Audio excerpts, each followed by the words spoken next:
Uma boa noite, meus amados irmãos, irmãs. Convido a todos a abrirem suas Bíblias no Evangelho de Mateus, capítulo 16. Vamos ler a partir do versículo 13.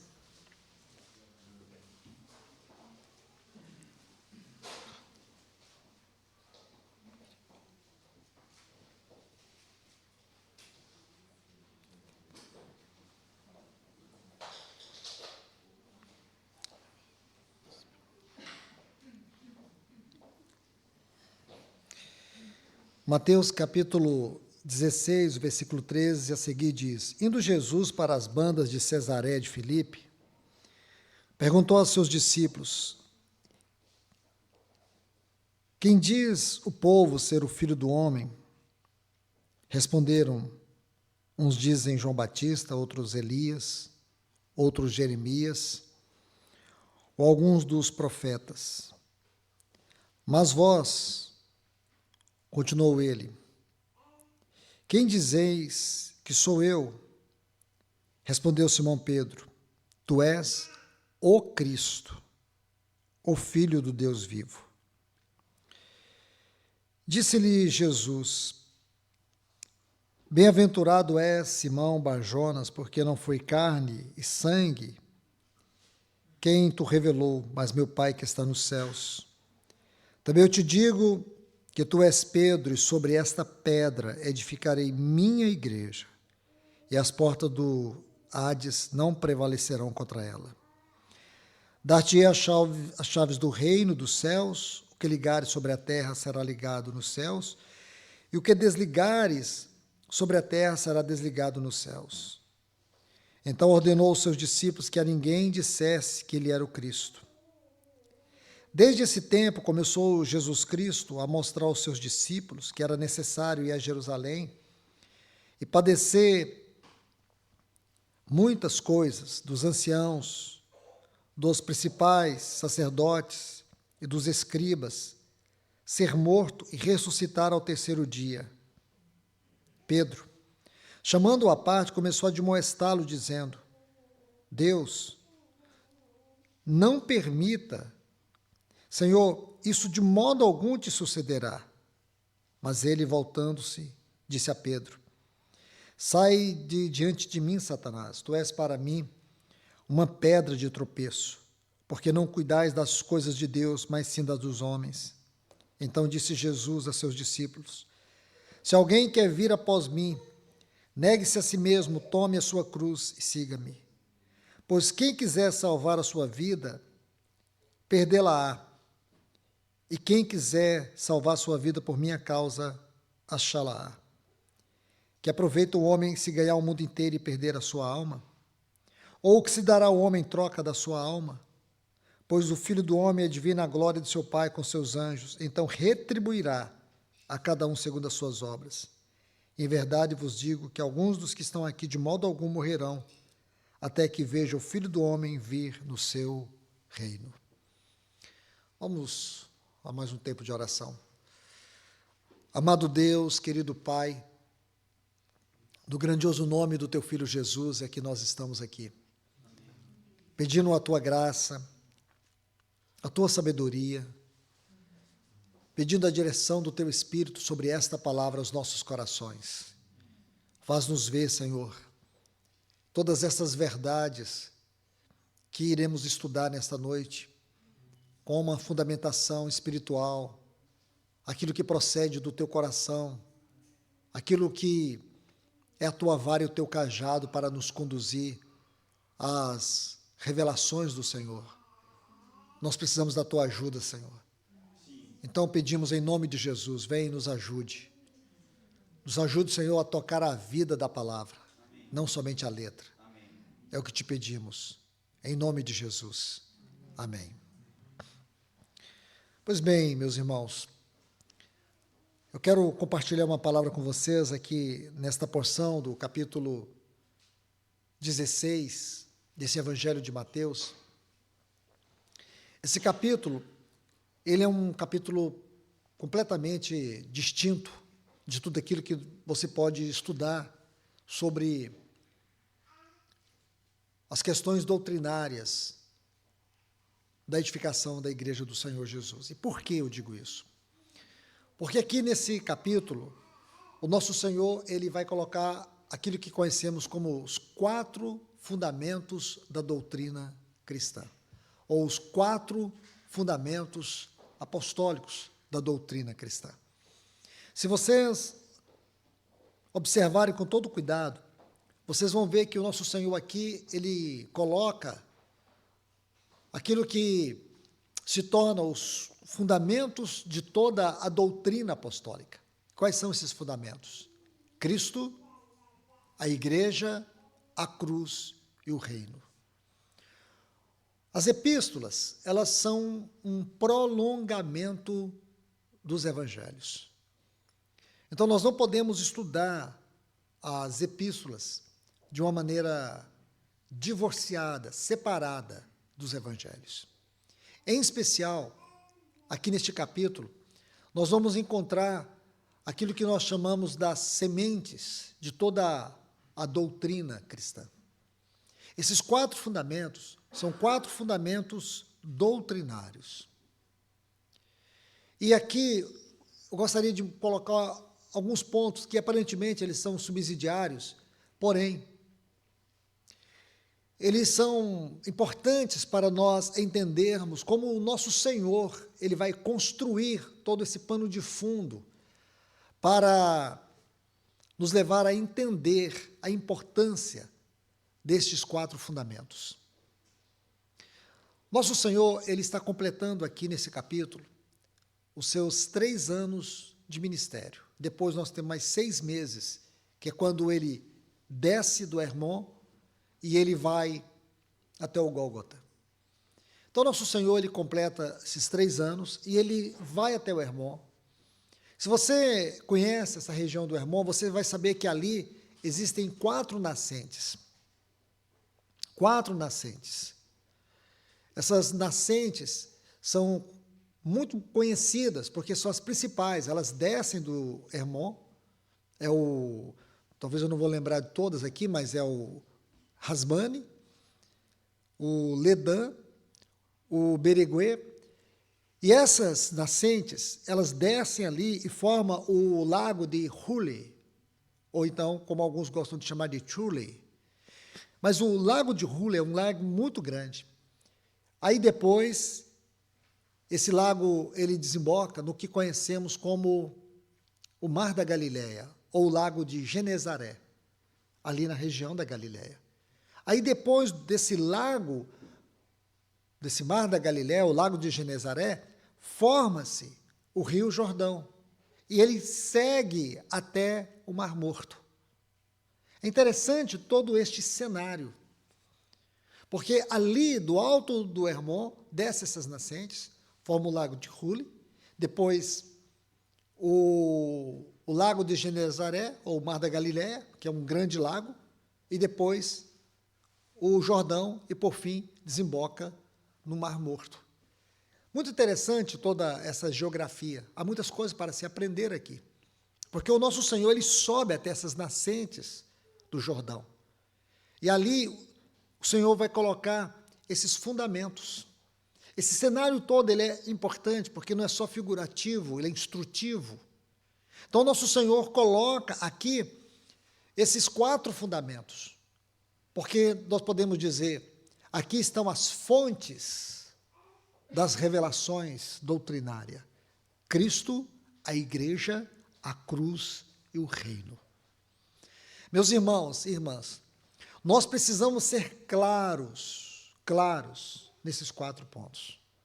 Se nós não formos claros nesses 4 fundamentos, a nossa visão celestial, a nossa vocação celestial está completamente perdida na sua direção.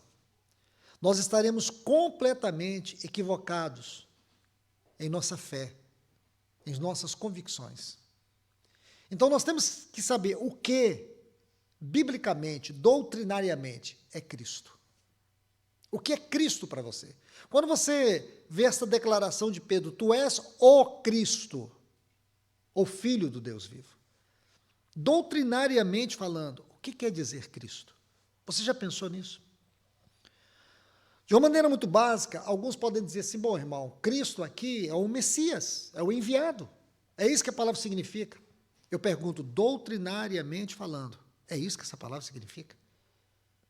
Será que o nosso Senhor, ele fez todo esse movimento só para dizer isso? Só para que pudesse lançar esse fundamento que ele era o Messias?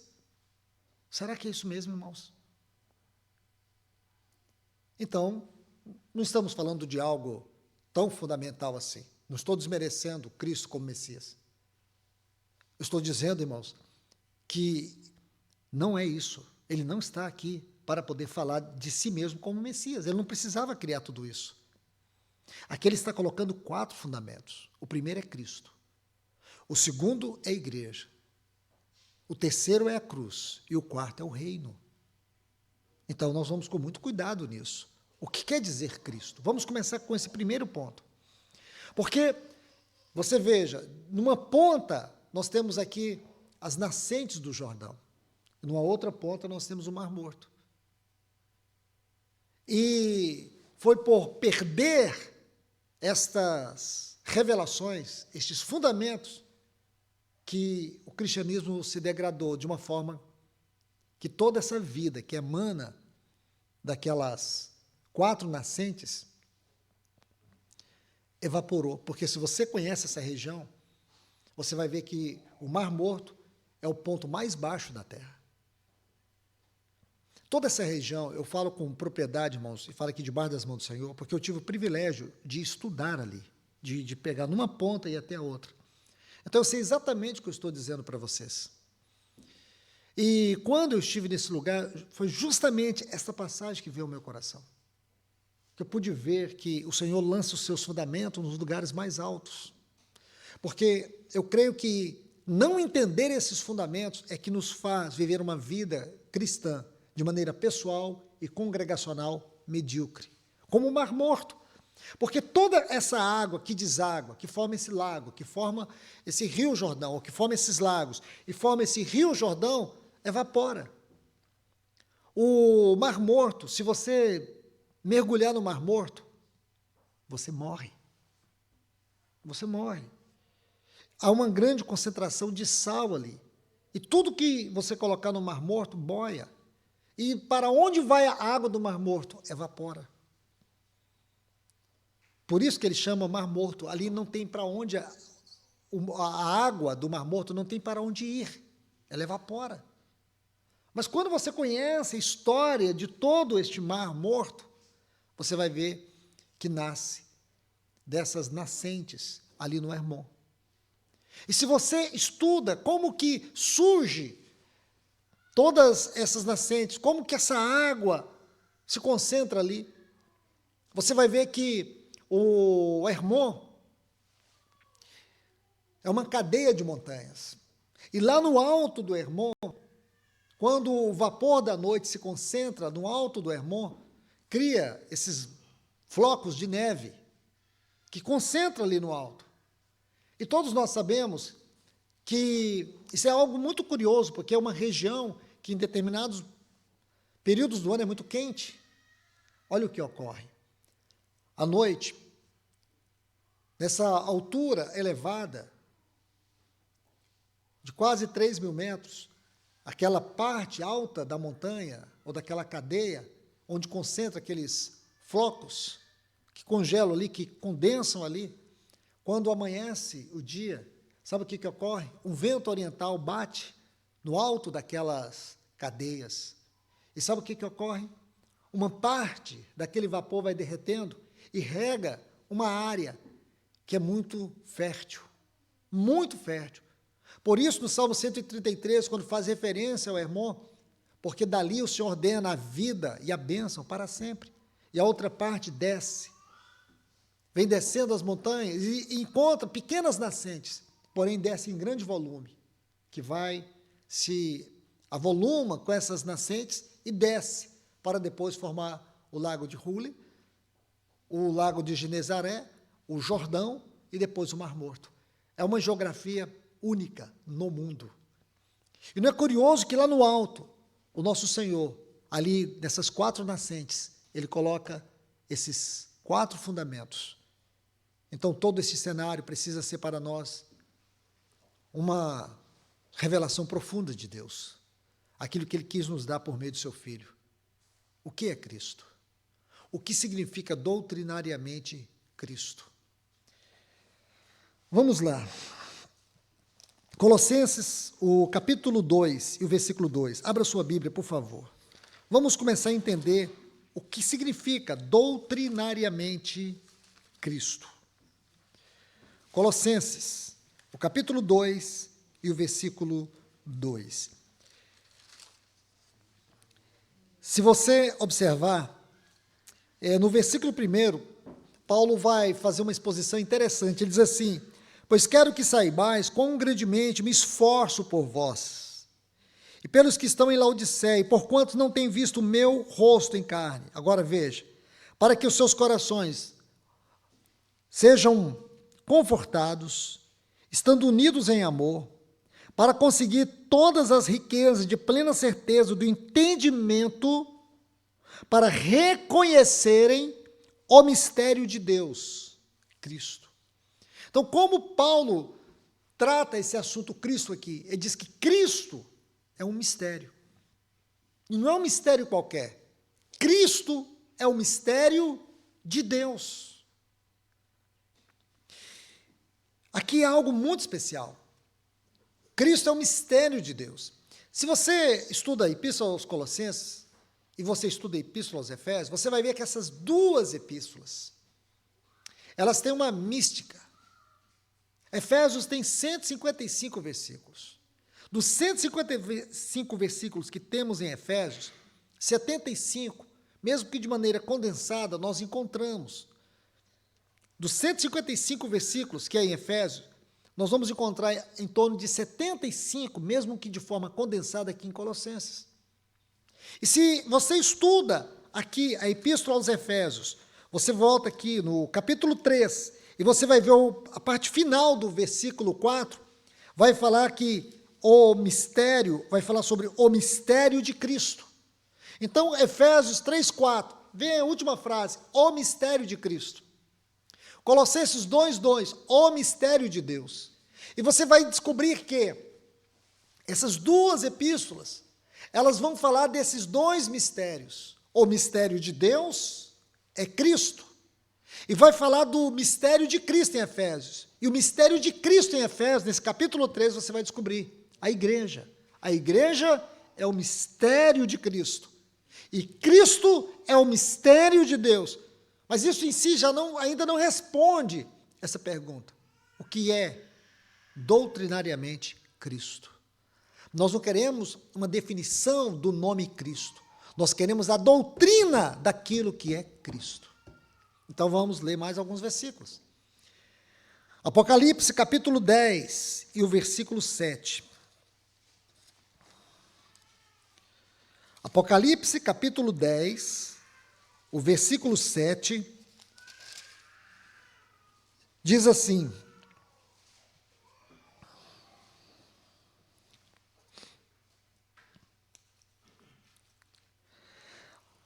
mas nos dias da voz do 7º anjo, quando este estiver para tocar a trombeta, aqui tem 2 textos para você colocar, mas não vou expor.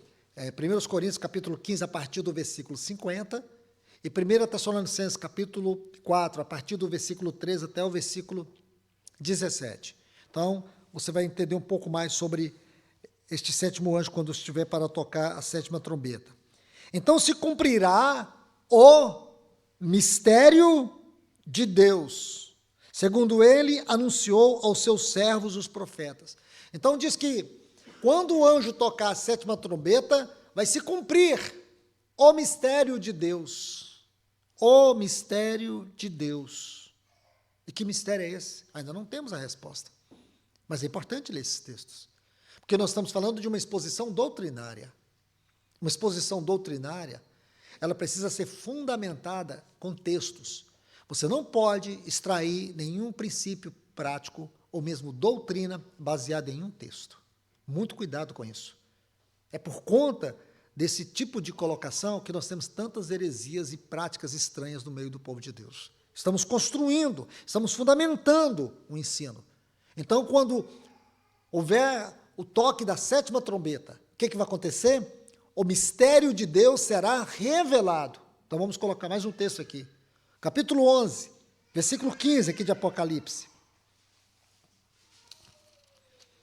Apocalipse, capítulo 11, o versículo 15. Então, veja, o 7º anjo tocou a trombeta, e houve grandes vozes do céu dizendo: o reino do mundo se tornou do nosso Senhor e do seu Cristo, e ele reinará pelos séculos dos séculos. Então, esse versículo 15 do capítulo 11 nos ajuda a entender um pouco o versículo 7 do capítulo 10, porque quando o anjo tocar a trombeta, como está no capítulo 10, versículo 7, será revelado o mistério de Deus. Está vendo aí? E aí, o versículo 15 diz que o anjo tocou a trombeta. Aí o reino do mundo se tornou do nosso Senhor e do seu Cristo, e ele reinará para sempre. Deixa-me colocar um texto aqui muito importante. Aqui em Apocalipse, o capítulo 2.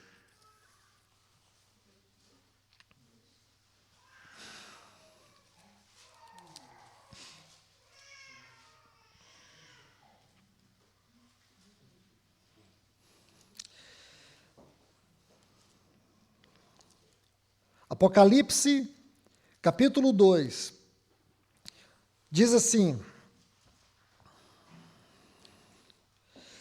quem tem ouvidos, ouça o que o Espírito diz às igrejas. Ao vencedor, darei o maná escondido, e lhe darei também uma pedra branca, essa pedra, um novo nome escrito, o qual ninguém sabe, senão aquele que recebe. Agora, por favor, deixe-me colocar mais outro texto. Versículo 26 e 27 desse capítulo 2. Então o vencedor vai receber um novo nome. Vamos lá. Capítulo 2, versículos 26 e 27. Ao vencedor, ao que guarda, está vendo aí, as minhas obras até o fim, eu lhes darei autoridade sobre as nações.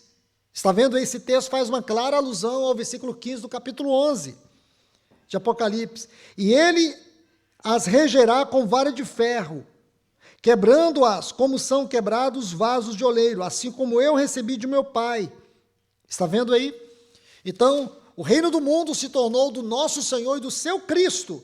E os vencedores, eles vão reinar com autoridade sobre as nações. Então, veja. Agora vamos pegar o texto, que vai ser uma moldura para todos esses textos, porque até agora eu creio que nós ainda não estamos claros sobre o que significa Cristo. Até então temos lido aqui esses textos. Agora, por favor, 1 Coríntios, capítulo 12, esse texto, ele abre para nós a grande revelação daquilo que é, biblicamente, doutrinariamente, o termo Cristo, conforme está aqui em Mateus capítulo 16. Por favor, 1 Coríntios, o capítulo 12, o versículo 12 diz: pois assim como o corpo é um, e tem muitos membros, e todos os membros do corpo, embora muitos, constituem um só corpo, assim também é Cristo. Como que Paulo definiu Cristo nesse versículo 12 de 1 Coríntios 12? Um corpo constituído de muitos membros. Então, o que significa doutrinariamente Cristo? Um corpo constituído de muitos membros. Vamos avançar dentro disso. Então, já que começamos a ter um descortinar deste primeiro fundamento, vamos ver aonde ou da onde Paulo extraiu essa verdade. Lá em Atos dos Apóstolos, capítulo 9, você se lembra? Paulo está no caminho de Damasco. Ele está indo para Jerusalém, ele sai de Jerusalém e está indo para Damasco, para poder perseguir, prender os cristãos, os seguidores do Nazareno. Porque Paulo tinha uma profunda convicção que estes seguidores do Nazareno eram uma seita e que eles estavam pervertendo o judaísmo.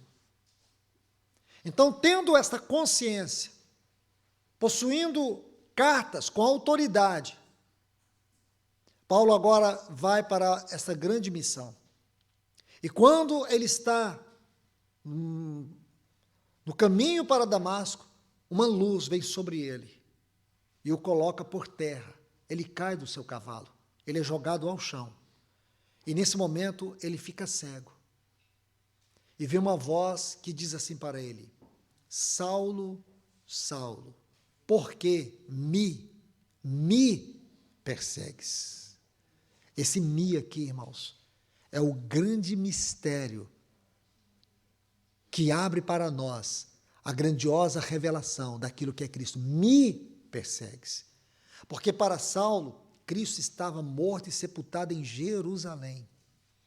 Ele não perseguia Cristo, ele perseguia os seguidores de Cristo. Então vamos aos pontos aqui. Veja bem, quando ele ouve essa voz, o que ele diz? Saulo, Saulo. Aí o que ele diz? Quem és tu, Senhor? Preste bastante atenção, essa palavra Senhor que Paulo usa aqui é o vocábulo grego kurios. Este vocábulo só era usado para uma única pessoa em toda a terra: César. César. Esta expressão, este título, kurios, ou Kyrios, como alguns gostam de pronunciar, só era usado para uma única pessoa. E se você estudar a história das perseguições do primeiro século, tem a ver com esse nome. Porque os cristãos se recusaram a aceitar outro Senhor a não ser Cristo. Para os cristãos, Kyrios ou Kurios era um só, Cristo. Mas esse não é o meu assunto. Então é estranho do ponto de vista da história de Paulo, ele se referir àquela voz que diz: Saulo, Saulo, quem és tu, Senhor?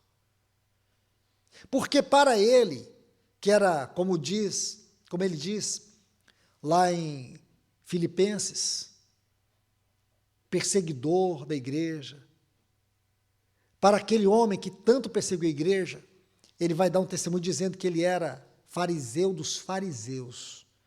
Os fariseus eram podemos dizer assim,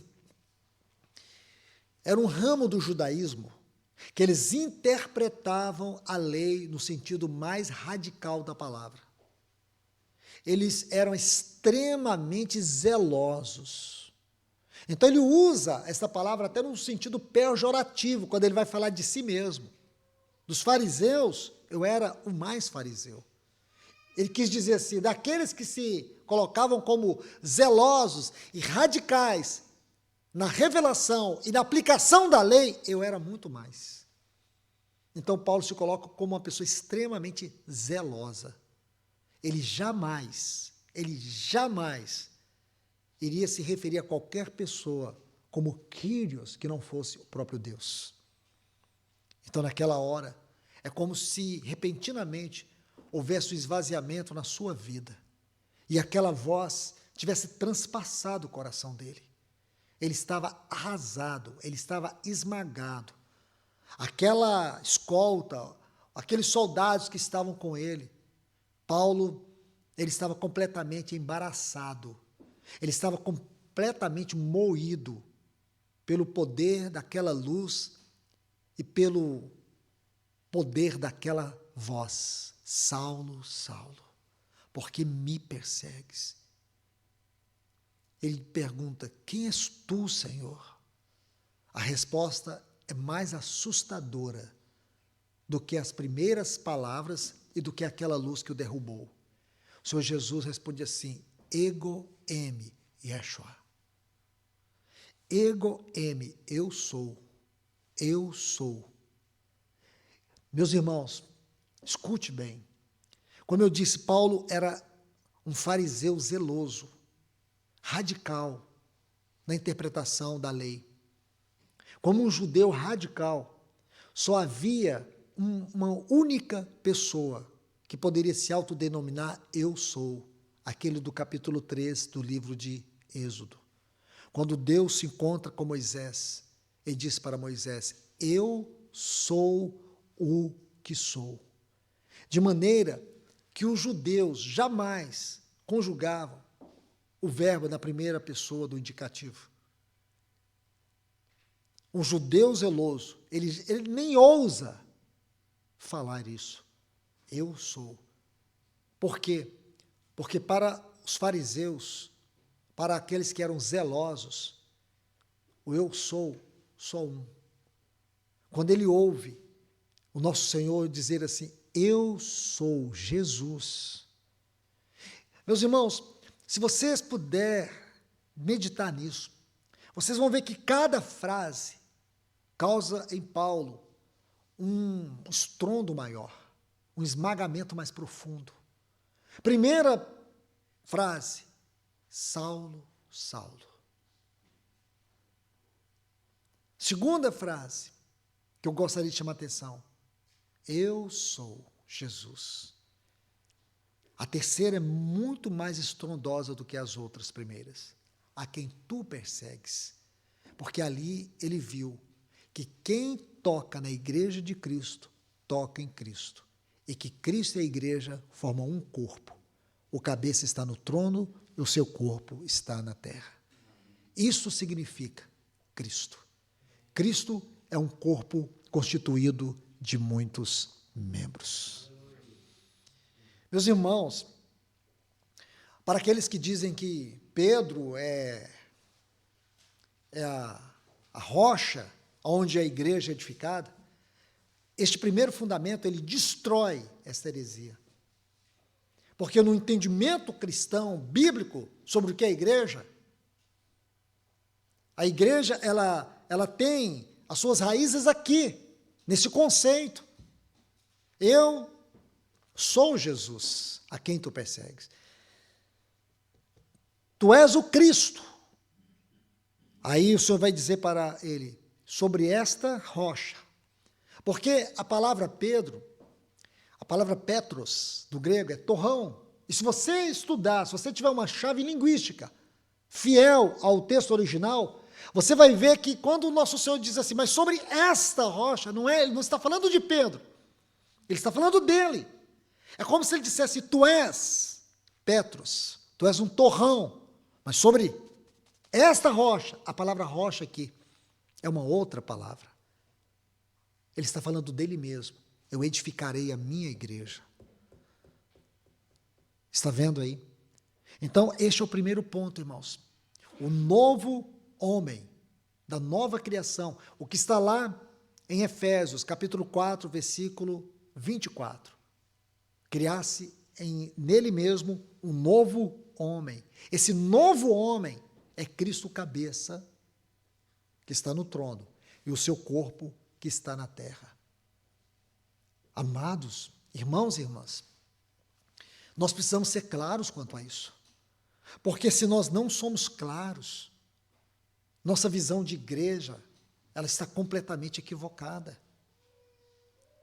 O que tem hoje destruído a fé cristã tem sido esses conceitos errados, essa visão errada. Então, primeiro, nós temos uma visão errada de Cristo. Nós temos uma visão errada da igreja. E aí, consequentemente, nós vamos ter uma visão errada da cruz e vamos ter uma visão errada do reino. Essa é uma das mais tristes tragédias que tem ocorrido ao longo da história. é que Cristo tem perdido a sua exclusividade, a sua inclusividade e a sua universalidade e a sua centralidade na vida da igreja. Por questões de conceitos errados, equivocados. Porque Cristo e a igreja se tornam um corpo. A igreja precisa ser a expressão do seu cabeça. A igreja precisa expressar o seu cabeça. A igreja ela não tem vida própria, e ela não tem luz própria, e ela não tem expressão própria. Tudo que a igreja tem, em termos de vida, em termos de luz, em termos de expressão, é aquilo que emana do cabeça. É o cabeça, irmãos. O cabeça da igreja é Cristo. O governo da igreja é Cristo. Quando você lê Efésios 4:11, quando ele vai falar daqueles 4 ministérios, apóstolo, profeta, evangelista, pastores e mestres, você vai ver que Paulo começa no versículo 8, falando da morte e ressurreição, que aquele que desceu é o mesmo que subiu. Então ele vai falar isso dos versículos 8 a 10, levando cativo todo o cativeiro, e ele mesmo concedeu uns para. É ele que concede, não é seminário que forma. Não é seminário, não é a igreja que institui. É ele. Ele concede, porque ele é o apóstolo, porque ele foi aquele enviado pelo Pai. Ele é o profeta. Se você lê Mateus 24, Marcos capítulo 13 e Lucas capítulo 21, você vai ver que ele é o profeta, porque esses capítulos são capítulos proféticos, e ele está profetizando, ele é o profeta. Ele é aquele que veio comunicar a mente de Deus em relação ao futuro do mundo, da igreja e de Israel. Ele é o profeta. Ele é o evangelista. Lá em Lucas capítulo 4, ele vai dizer: o Espírito do Senhor está sobre mim, pelo que me ungiu. Para quê? Evangelizar os pobres, abrir os olhos dos cegos, trazer o ano aceitável do Senhor. Ele é o evangelista, aquele que nos veio trazer o evangelho da salvação. Mas ele também é o bom pastor. Lá em João 10, ele vai dizer assim: eu sou o bom pastor. E o bom pastor, ele dá a vida pelas ovelhas. Lá em João 13, ele vai dizer assim: vós me chamais mestre e senhor, porque eu o sou. Ele é mestre. Ele é o mestre. Das 90 vezes que alguém chegou até o Senhor Jesus para o interpelar, 60 vezes ele é chamado de mestre. Mestre. Então, ele é o apóstolo, o profeta, o evangelista, o pastor e o mestre. Esses 5 ministérios, não 4, como eu disse, 5 ministérios. Ele tem em si todos esses ministérios como sua mão sobre a sua casa, porque ele disse: eu edificarei a minha igreja. Então, ele edifica por meio desses 5 ministérios aqui. Compreende, irmãos? Então, não é instituição, é unção, é vida, é função. É o Senhor Jesus que é o cabeça, o edificador da casa. O que os homens são é vasos em suas mãos. Cristo tem toda preeminência, toda exclusividade, toda centralidade na sua igreja. Ninguém mais. E a igreja não deve ter nenhum outro nome sobre ela, a não ser o nome de Cristo, porque Jesus é o Senhor da sua casa. Então, irmãos, se para você isso não é claro, então digo para você, o evangelho não está sendo claro, você está criando um outro evangelho. Não só criando, mas crendo, porque aí está, o Senhor está restaurando, está reivindicando o seu lugar no meio do seu povo. Toda esta confusão teológica em torno de Cristo e da igreja não começou agora. Isso existe desde os primeiros séculos da história da igreja. Porque Satanás sabe muito bem que se ele destruir os fundamentos, o Senhor Jesus nunca terá uma casa, nunca terá um lugar para o seu prazer, para o seu descanso e para a sua expressão. A igreja primitiva, aquela igreja do primeiro século, aquela igreja viveu essa experiência de uma maneira muito elevada. Mas quando você toma, por exemplo, a carta à igreja de Éfeso, Lembra quando você chega em Apocalipse capítulo 2, versículo 4, o Senhor vai dizer para esta igreja, a igreja de Éfeso: deixastes o teu primeiro amor. O Senhor diz para esta igreja: lembra-te, pois, de onde caístes, arrepende-te, senão virei e removerei do teu lugar o teu candeeiro. Se você ler aí o capítulo 1 de Apocalipse, o versículo 20, você vai ver que João ele tem uma visão de 7 candeeiros, e que o nosso Senhor Jesus ele está no meio, no centro desses 7 candeeiros. E você vai ver que ele é aquele que tem a centralidade das suas igrejas, em todas as localidades. Porque esses 7 candeeiros, de alguma forma, eles representam a universalidade da igreja na história. Na história. E esses 7 candeeiros aqui, que representam a igreja, e o Senhor Jesus tem a centralidade. O que o Senhor está dizendo para a igreja de Éfeso é que se esta igreja não se arrepender, ela vai perder a sua funcionalidade, o seu significado, o seu chamamento, a sua vocação, a sua expressão. Qual era a função de um candeeiro na Bíblia? Quando você estuda Êxodo capítulo 25, quando começa ali a construção do tabernáculo. Então começa pelos móveis. Então a partir de Êxodo 25 você vai ver cada item. E quando você chega a partir do capítulo 25 estudando, desde a arca, você vai estudar também o candeeiro. Qual era a funcionalidade do candeeiro? Iluminar. Iluminar. O que significa isso? Remover o candeeiro. Significa perder o seu propósito. A igreja, ela é a luz nessa terra. Mas que luz? Não é a sua luz própria, porque a igreja não tem luz própria. Ela reflete a luz de Cristo. Ela reflete o testemunho de Cristo.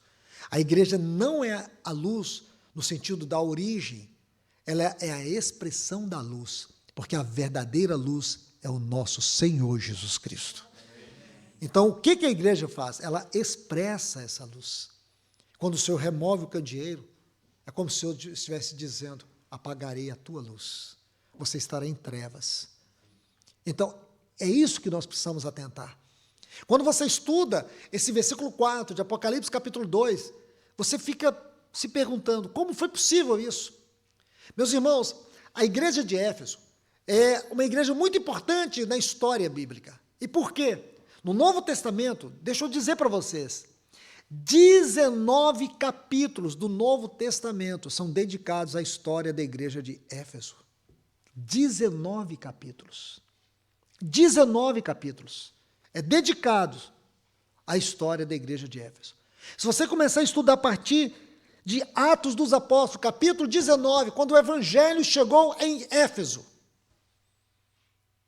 você vai ver que as duas grandes características desta igreja era o amor e a verdade.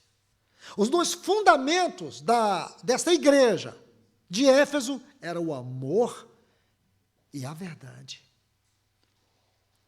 Então, irmãos, deixe-me colocar algo aqui. Por que nós perdemos este fundamento?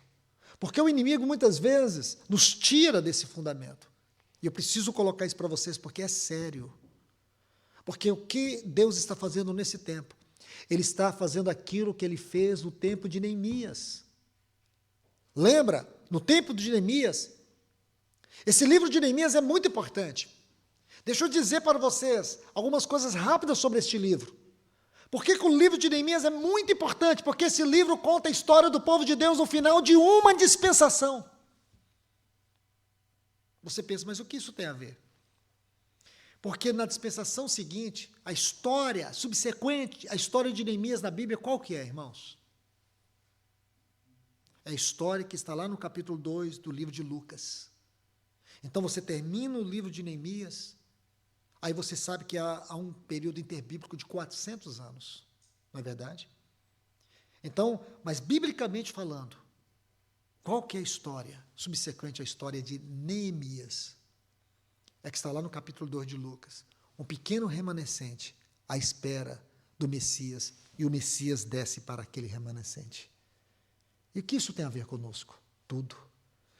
Porque a história de Neemias é a história da reedificação do testemunho de Deus. Você se lembra? Não quero ser prolixo aqui. Você se lembra lá no livro de Jeremias? Você pode voltar um pouco mais, Josias. Porque no tempo de Josias, Jeremias já era profeta. Há 5 anos, houve aquele aparente avivamento. Quando se recupera o livro da lei, o povo é levado a uma humilhação para se arrepender. Mas depois nós temos a história dos descendentes de Josias. Então, aqui no tempo do rei Josias, 1 Reis, capítulo 22, 2 Reis, capítulo 22, me perdoe. Então, você vai ver a história de Josias, aquele rei piedoso. Depois, os seus descendentes, seus filhos, seu filho e seus netos. Jeremias já era profeta. E ele viu que aquele avivamento era um avivamento de aparência, aquele povo não tinha um coração voltado para o Senhor. O que aconteceu, irmãos?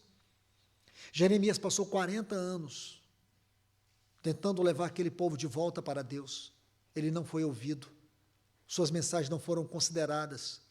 O que aconteceu? Deus levanta a Babilônia, e a Babilônia vem e destrói o templo, saqueia o templo, coloca fogo no templo, derruba e destrói as portas da cidade de Jerusalém. Então você sabe muito bem o que aconteceu. Aí você tem que ler o livro de Jeremias. Aí você tem o livro de Daniel, que conta a história de um pequeno remanescente que é levado para a Babilônia. Aí depois você tem o livro do profeta Ezequiel. Aí você tem o livro de Esdras. Aí depois do livro de Esdras, você tem a história de Esther, no capítulo 6 de Esdras. Você vai ter ali um período de 80 anos, porque o livro de Esdras vai falar da restauração da casa de Deus. E esta casa por quê? Porque tem uma oposição. Aí depois tem um período muito lindo, que é a história de Esther, e a história de Esther está inserida na história da restauração. Ela foi importante para isso. E aí temos agora que parar de ler Esther e ler mais 2 livros, Ageu e Zacarias, que foram os profetas que Deus levantou para encorajar o povo e retornar a restaurar a casa. Aí depois nós temos o livro de Neemias. E dentro do livro de Neemias, na parte final, no capítulo 12, nós temos o livro de Malaquias. E assim termina esse cânon. É a mesma coisa, irmãos. Nós estamos no final de uma restauração. Deus está restaurando aquilo que é a sua casa. Deus está restaurando o fundamento daquilo que é Cristo, daquilo que é a igreja, daquilo que é a cruz, daquilo que é o reino. Se nós não entendermos isso, sabe o que a gente vai viver? A igreja de programas. Então tem programa para isso, tem programa para aquilo, vamos fazer aquilo, vamos fazer encontro tal, tudo girando em torno de coisas periféricas. Vamos trazer os cantores tal, pregador tal, traz pessoas famosas, paga um cachê muito alto para eles, mantém o povo, aquilo que se fazia na Grécia Antiga, pão e circo, para manter o povo entretido, para manter a máquina institucional funcionando. Isso não é igreja, irmãos.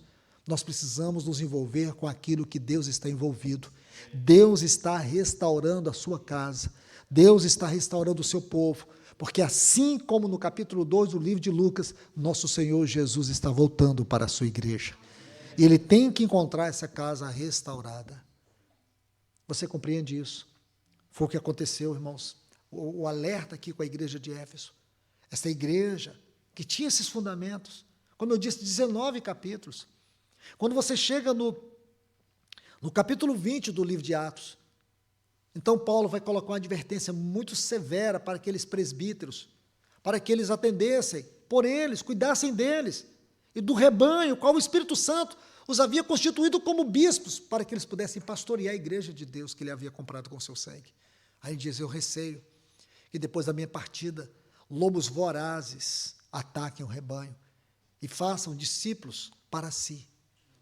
Quando você lê 1 Timóteo, você vai ver que Paulo vai dizer para Timóteo que ele havia deixado ele ali em Éfeso para admoestar algumas pessoas que não ensinassem outra doutrina.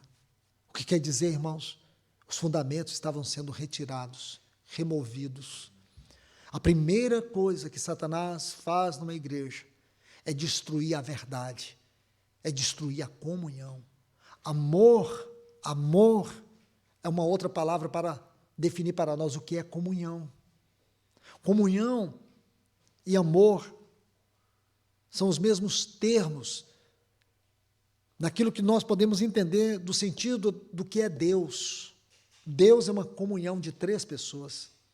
Comunhão é a principal atividade de Deus. Amor é aquilo que Deus essencialmente é. E comunhão é aquilo que essencialmente Deus faz.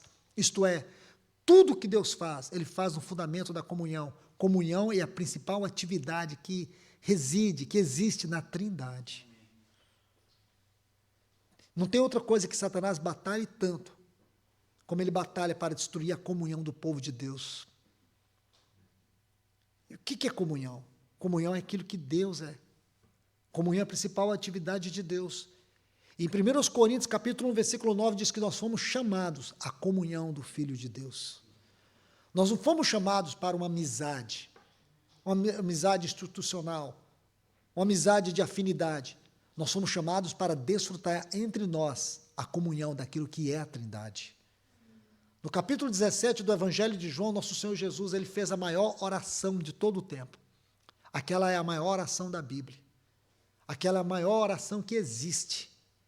João capítulo 17. E você vai ver que o grande teor daquela oração é a comunhão. Ele ora e diz: Pai, assim como eu sou em ti e tu és em mim, seja eles em nós. Tu em mim e eu neles, para que o mundo creia que tu me enviastes. Que eles sejam um, como nós somos, como tu és, ó Pai, em mim e eu em ti. Está vendo, irmãos? Essa é a oração do nosso Senhor. Todo o inferno batalha para impedir que essa oração se cumpra na vida da igreja. A igreja de Éfeso amava o Senhor. Deixa eu mostrar algo muito especial para vocês. Por favor, Efésios capítulo 6.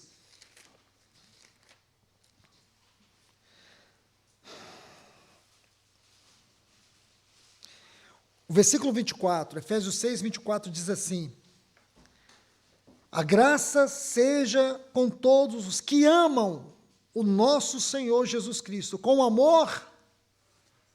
Na sua Bíblia eu não sei como está. Em algumas versões está assim, incorruptível. Mas essa palavra no texto grego é um amor infinito. Efésios capítulo 6 e o versículo 24. Um amor infinito. Esta igreja amava o Senhor com um amor infinito.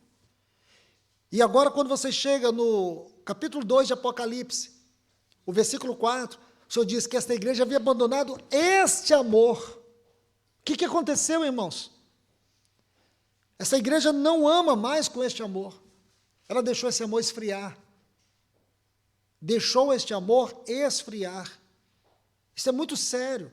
Então, o primeiro fundamento desta igreja é esta comunhão, é este amor. O outro é a verdade. Eu pergunto para vocês, o que é a verdade? Qual é o nosso entendimento de verdade? Será que verdade para nós é aquilo que o dicionário diz? É aquilo que a filosofia diz? Os acadêmicos dizem? Não. Verdade para nós tem uma definição eterna. Verdade para nós tem que ser estudado dentro daquilo que é Deus. Jesus disse: eu sou a verdade. Eu sou a verdade. Então, se ele é a verdade tem a ver com aquilo que está dentro da Trindade. Então, como que nós podemos entender verdade?